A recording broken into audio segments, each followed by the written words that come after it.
I'm not that smart to try and do something like that, but to manipulate, but to tell the board what they want to hear. I just meant, maybe he took it the wrong way, but some people write something down, and I thought about doing that. I got something from Defy. I thought about bringing that.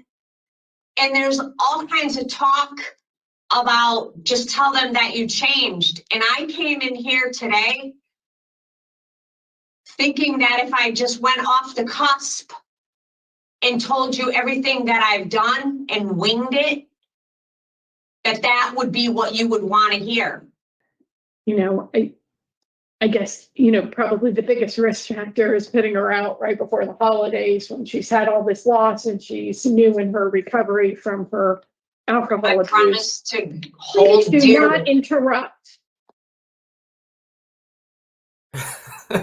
I don't know. Maybe I'm just jaded. She could probably make a great politician, or perhaps a food chef, in the salad bar section. But look, it's, like they said, it's just a few months, although that is a big deal. You can be home in time for Christmas, or you can be behind bars. And I think everyone would like to be able to be home in time for Christmas and New Year's and the whole thing. Although, will the parole board take that into account? We'll say, maybe that's not a time to be out. Now, she is serving a prison sentence for stabbing a man, and it was serious. So he could have died. And we'll get into the details of that in the unpacking. Sir Richard also found some interesting things. She has quite a strange history. And I think, it for me at least, she's like, one of those people that you see who are homeless in the street that you kind of look at and say, why are you there? What is it? What's your deal? For me, that was the connection that I had by watching this parole hearing. And I still am left wondering, what is your deal? But you tell me what you think, and I'll unpack it with the details at the end. Tamijo D DOC, number 261607. Thank you. The hearing is being conducted in consideration of the parole application for Tamijo D DOC, inmate number 261607. She is currently serving a sentence of 3 years with 2 years special parole for assault second. As of today, records reflect parole eligibility date of December 15, 2024. There is no victim been put in the case. There is an offender accountability plan. It has been reviewed and shows she has completed voices against Tier 4, and she is currently participating in the intensive aftercare program. Utilizing the woman's just assessment report, the overall score for recidivating falls in the moderate range. Ms. Dagnall, this is your opportunity to tell the board why you think you should be granted parole. You may begin.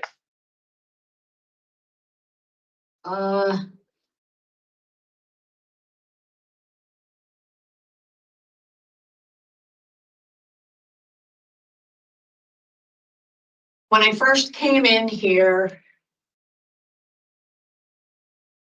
I was full of fear. And as things unraveled for me, to me, I realized in here, hope was stronger than fear.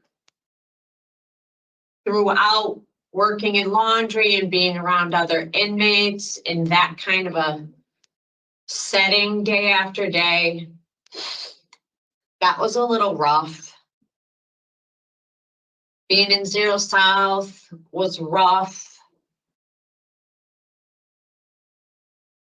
But and it was, COVID was still here.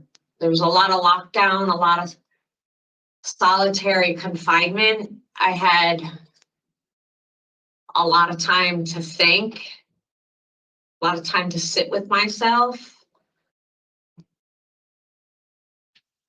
And throughout my incarceration, I've had some revelations, like when I took voices.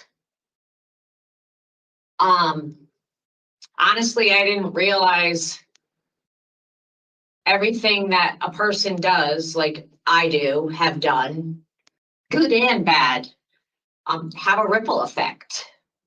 And I didn't realize how strong and how far the ripple effect can go.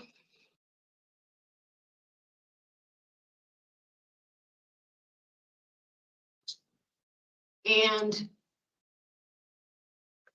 And I worked in commissary, which was a little more strict, a little more refined. It felt a little more safe, structured, and satisfying. And it also made time go by more easily for me, but yet I still went back at 2:30 and had the rest of the day to be with myself. And I did have choices. I tried to make all the right choices, all the way from who I even spoke with down to who I would look at to socialize with. I wrote to Mrs. Tramaci, who I'm sure is supervisor of the Maryland Baker program. Oh, I took DeFi. I graduated that. That was an excellent experience. It wasn't easy, but it did have a lot. It had a lot to do. I thought it was just on entrepreneurship. And I was like, oh, I can figure out what I'm going to do when I get out of here, you know, and maybe make some good money for myself. But throughout that course, it was so much more. It opened my eyes more of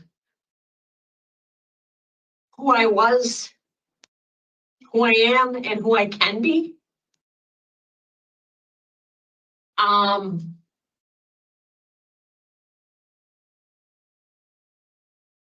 So I grew in a positive way.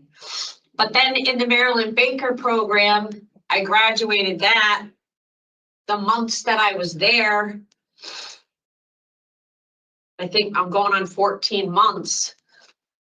It's not just about the structure. There's still a lot of choices in there. And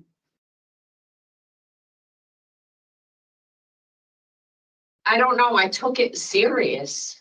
And because I took it seriously, I got to stay after I graduated. And I continued to be picking and choosing what extra classes I could take. One of which I took grief and loss, and I graduated that like not even a month ago, knowing that my loved one at home was sick. A few weeks ago, Parole came to see me, and he asked me if I had anywhere to go, and I said, yeah, I want to go home. So they called my loved one, and they said to, you know, stand by, basically, that they'd get a hold, you know, back to him in a couple of weeks, whether they needed to come see his house or not. And he died yesterday. So now I didn't burn all my bridges before I came in here, because as you probably already know, I was incarcerated before, and that changed my life. And what happened, I'll never forget it. My victim lives with my mother right now. And as far as I know, I think he kind of forgives me. He'll never forget. And I will always be sorry. While I've been incarcerated, my victim was best friends with my brother that was only a year and a half older than me, and he died Christmas Eve of last year.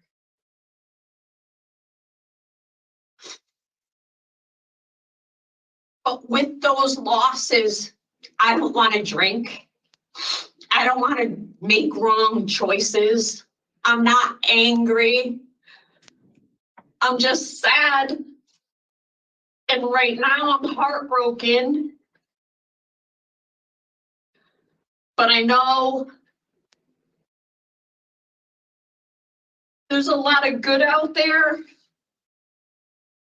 And I know that there's opportunities for me. So long as I stay on the right path.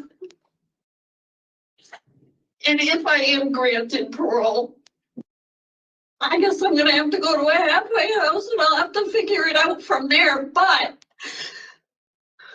I'm willing to get a job and get the counseling that I'm gonna need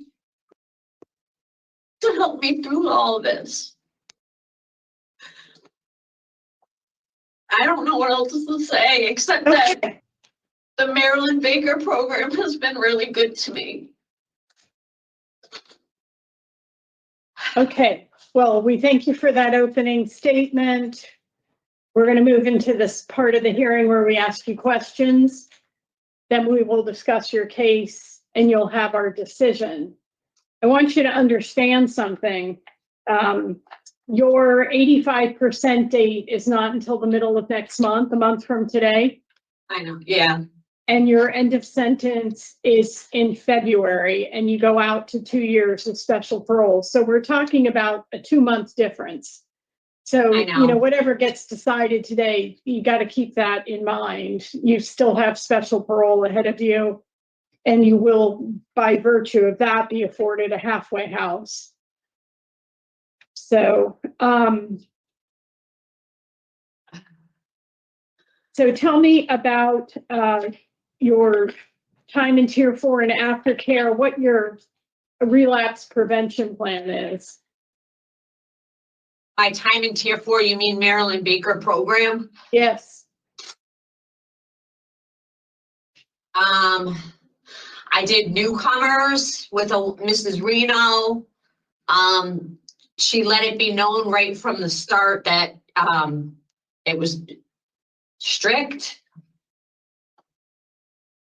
That you were either gonna take it seriously or you weren't. I'm asking about your relapse prevention plan, please. Okay, I'm sorry. My relapse prevention plan right now, I completed relapse prevention. I do. What is your plan for being out in the community and living clean and sober? Okay, I have a counselor that I like. She's out of Hockenham Valley, out of Vernon. There's AA programs in all over. So I would have to get back into the loop of AA and at least like go 30 and 30, and then you trickle off and you do like 4 or 5 a week. I'm sure if I'm on parole is, they'll have something set up for me where I think it's like CCAR, or in my locally where I'm from, it would be Hockenham Valley. They have relapse prevention there. They have an IOP there. They have, they actually have rides if you need rides, if it's within locally to classes. Have you connected with CCAR yet while you've been inside? I took a CCAR, I started taking a CCAR course here with Miss Kane, and I could continue CCAR on the outside. I know where that is. That's located in Hartford. It's all over. Yeah.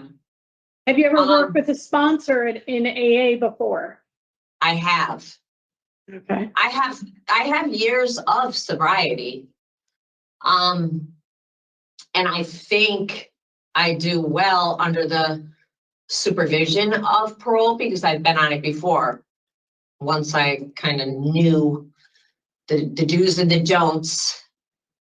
Well, you were returned for relapse prevention back in 2016 when you were on it before. So it was around, I have no explanation for that except that I was ignorant. I didn't know it was zero tolerance. There's no excuse for that. I came back for 60 days and I went out and I didn't screw up not one time thereafter. Do you believe that you're an alcoholic? Yes, I do. And I believe that I was probably an alcoholic before I even picked up my first drink. Were you intoxicated at the time of this incident? Yes, I was.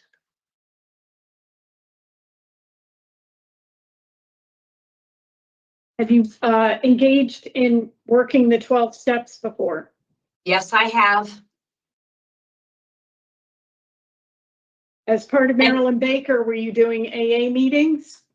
Absolutely. And I wanted to add that the 12 steps is something that you do over and over and over again. And it depends on how seriously you take it. And I really think that I would like to give myself credit that I would take it very, very, and I have been.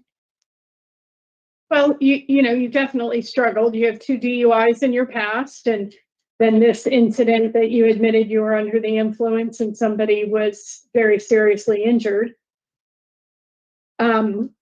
You talked about voices and learning about the ripple effect. Yeah. I'm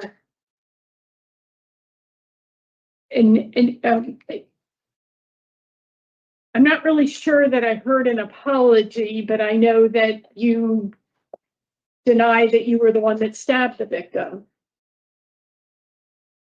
Is there something you want to say about that?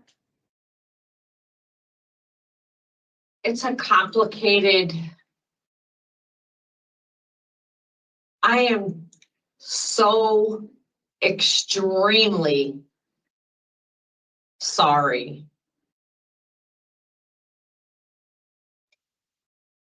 And I always will be.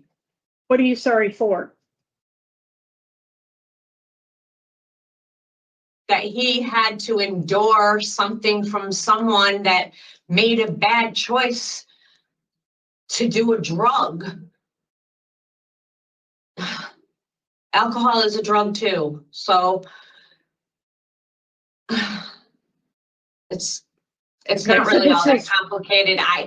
I am so sorry. I've known this man since I was 15 years old. He's been a part of our life for years and years and years. And now I read can't, about that.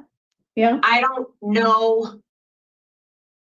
There will be a day where I will be able to say sorry to him to his face, but the only way I can say sorry right now, and I know he would want this for me, is to stay in recovery and do what I have to do to stay in recovery. And I know he would say that. I know him that well. He cares. He's a caring person. He cares about everyone in my family, and he would only want the best for us. And the best would be to not pick up that first drink ever again. What are your triggers?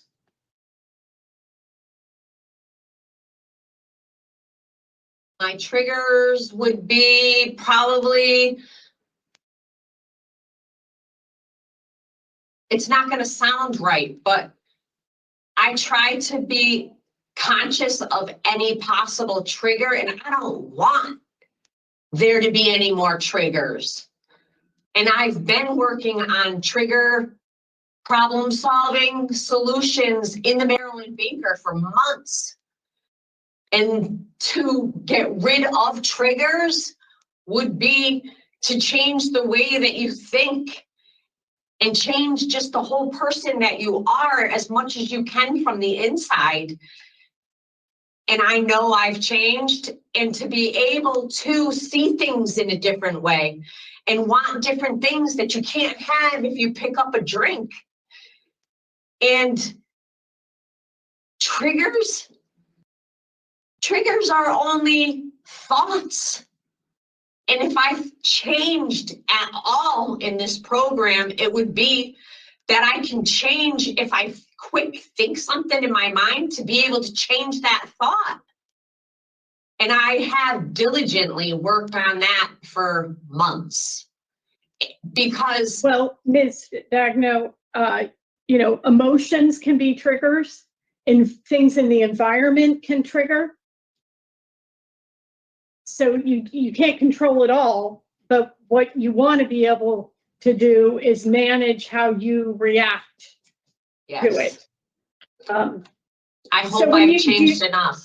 you mentioned, you know, having the interview with Officer Bosford. And he noted in his summary of his interview with you that you repeatedly told him that you would tell us what we want to hear. So I'm really struggling with knowing what is actually genuine that's coming out of your mouth and what is in service of a 2-month early release. Why would you, if I can finish my question before you offer an answer, Okay. why would you go into this process, this hearing, with that mindset instead of being genuine and forthcoming and honest about the hard work that you claim you've done on yourself? Why would you attempt to manipulate to get an outcome over a 2-month difference in your sentence? I honestly, I'm not that smart to try and do something like that, but to manipulate, but to tell the board what they want to hear. I just meant, maybe he took it the wrong way, but some people write something down, and I thought about doing that. I got something from Defy. I thought about bringing that. And there's all kinds of talk about just tell them that you changed. And I came in here today thinking that if I just went off the cusp and told you everything that I've done and winged it, that would be what you would want to hear. You don't, I think I meant, I'm only going to tell you, I don't want to tell you anything that you don't want to hear. I just wanted to come in here and tell you. We want to hear honesty. Yes, We want to hear responsibility. yes. So perhaps your comment was in distortion of your conviction because you have yet to take responsibility for being the person wielding the knife that resulted in the injury to the victim. Just putting it out there that that's possible. Okay, I have no more questions for you. I'm going to turn it over to Mr. Sosowskis. Thank you, Madam Chair. You've gone over everything I have here, so I don't have any questions. Thank you. Okay, Ms. Chance? Just one comment I want to say. PO that interviewed you is one of the best POs that we have here at the board. And he would never try, in all the times that I've been here over 10 years, say something that wasn't factual that an offender had said. Okay? Okay. I'm all set. All right. Give us just a few minutes. Okay, thank you. So Ms. Dagenot has completed the programs that we would have wanted to see her complete, given the extent of her problems with alcohol and other substances. I kind of wish she'd taken the Voices program more to heart than just the revelation of the ripple effect of her actions, but she's living the consequences of them now. Yeah.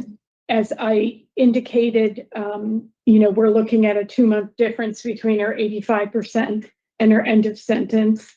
Her behavior there in the facility has been without problem. And she has held a job, and she appears to be accepting of her release plan to a halfway house, and has the outline of a relapse prevention plan to fill in when she's back in the community, along with reaching her goals. So,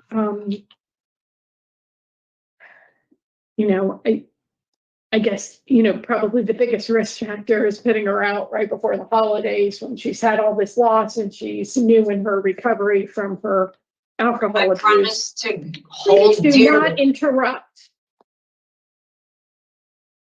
So that is one of the concerns that I have in terms of the eligibility date. But, the reality is with her needing a halfway house, she may be in beyond that date anyway. So your thoughts, Mr. Sisauskis? Yeah, I agree. I was not happy reading about these statements in our paperwork about her saying that whatever we wanted to hear and those things along those lines, but she did appear, Yeah, I mean, she's undercut her own self Yeah. because it's hard, for us to appreciate Yeah. a genuine expression from her. But I did For what feel it like that is. some of the things that she was saying did sound genuine. She clearly understands AA and NA and how that works. And knows where to get help. She talked about CCAR a little bit.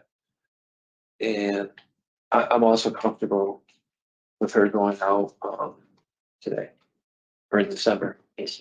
Yeah, so, I could wish and acknowledge that she was really the one that, did it and not try to put someone else there. But I do hear some shame in her. I didn't like the comment that she said to the PO and then denied it here again. But she does have a basic release plan that I think will help her if she sticks to it. So I will support your drafting today, Madam Chair. So I have no alcohol, halfway house, no co-defendant without PO's permission, and no contact with the victim. Yeah. I'm I will gonna not let you down. Why are you interrupting us? I'm sorry. I'm gonna add a mental health evaluation and treatment as deemed necessary. You okay with those? Yeah, I'm okay with that. Do we need anger management, do you think, or no? I don't see that she's taking it.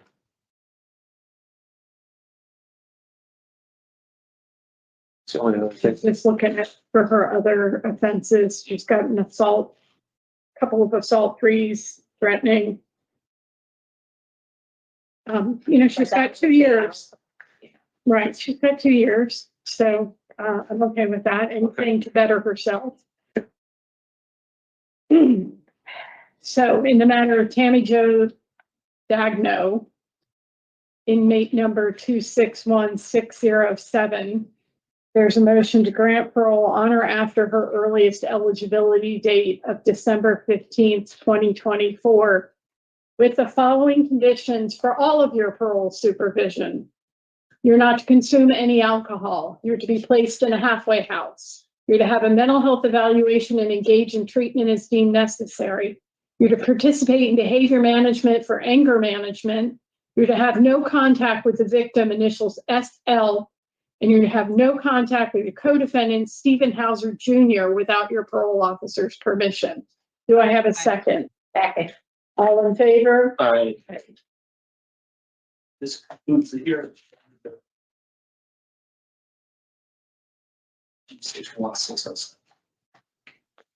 You're all set. You'll get this in writing in a couple days. Thank you. Thank you. And they granted, and I don't know what her rush is to get out, right? She's doing quite well in prison. I think she looks healthy. And but look, it's one of those strange hearings. It's like she goes and tells the parole interviewer, I'm gonna tell them whatever they want to hear. And we see this all the time. For whatever reason, they get up to the parole interviewer and they think, I guess you gotta give the parole interviewer credit for this, because they seem to just open up and tell the parole, and you see this in every state. They tell the parole interviewer like weird things. They'll tell them things like, for example, I didn't even do anything to her, or she came on to me. Like you hear that all the time, and then they get to the parole and they have a different script. So there must be something that the parole interviewer is doing that you got to give them credit for, and it gets them to just open up like a book. In this case, she said, I'll tell them whatever they want to hear, and then she has to go off the cusp. And it's funny seeing how the parole board she like snaps back at her. So this pro Sir Richard for putting it in there. It was Turner, Chance, and the new guys is Zaskus. He was a cop. So they brought in someone who's maybe meant to be a little bit tougher. And she's like, "Stop talking!" You know, it's like she's talking to her like she's a child in elementary school. But it still tickles me for some reason. But I wish that they would do that a little bit more often for the tougher crimes. I saw a lot of tough crimes today, and I didn't feel that they came in there with the same oomph that they did on this one. And I also think that letting her out, look, what's a few months, right? Maybe you just say, all right, let her succeed or fail. But man, it's a tough time to go out on the East Coast, Connecticut. 'Tis the season. It's going to be Christmas. It's going to be New Year's. People are going to be inviting you over by the Christmas tree to have a drink. And it's going to be a little bit harder, but maybe it's just as hard every day, right? So let's go over this. And like I said, she's a few things that we'll go over. So this was the other report has more information. So let's go. Sir Richard provides many different links. So remember, June 1st, 2022, to think that you could stab someone, almost kill them, and get out of prison a year later while you already have a long record. It's interesting. Police have made an arrest in connection with an assault Sunday in Highland Avenue. Tamijo D DOC was charged with first-degree assault, carrying a dangerous weapon, second-degree threatening, and second-degree breach of peace. Bond was raised to $250,000 when she appeared in Vernon Superior Court, and she remained in custody as of the morning scheduling date. A police report about the assault provides the following details. Around 1 p.m. Sunday, police were dispatched to the avenue for reported stabbing. When police arrived, they found the man bleeding heavily from his arm to the point that an officer had to use a tourniquet to control the bleeding. The man said he was at the home visiting friends when he was assaulted. The victim said he was trying to advise another man about problems he was having with the law, and the other man punched him in the face a few times. It's just a random, good old conversation. To stop the assault, the victim said he grabbed the other man in a headlock and planned to hold him there until police arrived. The victim told police that she, or the man's mother, so that's what she was saying, he's my son's friend, right?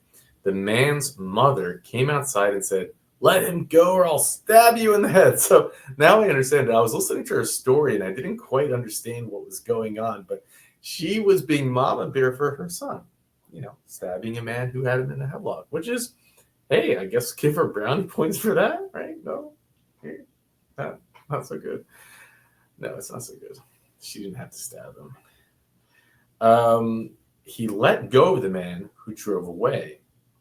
I like her for doing that, right? I guess up until she stabbed him. Gotta give her credit. That's cute. That's sweet. Now he's okay. He said that then came at him wielding a hunting knife and he blocked the weapon with his arm. Others at the house said they saw the two men fighting with each other and saw her run over to the area holding a knife and began slashing the victim. She denied stabbing the man or having a knife. She later told police that the other man had stabbed the victim. Okay. I don't know. And then, so there's another couple of interesting things. And so here's something that I had read, the first article I read, which is really just scary. And she ran into a random person's house and grabbed a child. Okay, so again, that's this was in 2013. Woman charged after strange incident involving child. Remember, this is 2013. She kind of looks like it's just a sweet, like you just wouldn't see it, but it's probably just mental illness. It's scary stuff. A homeless woman is facing serious charges after a bizarre incident in Rockville Tuesday. Police said that at 6:12 p.m. they were summoned for a disturbance, according to an arrest report. A resident at her two-year. So this is what happened. A resident was playing with a 2-year-old child. A visibly intoxicated Tamijo approached the house, ran past the mother and entered the home. According to the arrest report, she then picked up the child, according to the arrest report. So what happened was the mom was playing with the child went back into the house. At that moment, this really intoxicated, unstable woman ran into the house. So mom comes running back into her house because her 2-year-old's in there. And she comes in and she's holding, this crazy lady's holding the 2-year-old. The mother took the child away from her and attempted to push her out of the home, according to the arrest report. A scuffle ensued, police said. Has no known address. Police said she is uncooperative with police officers and she was taken into custody.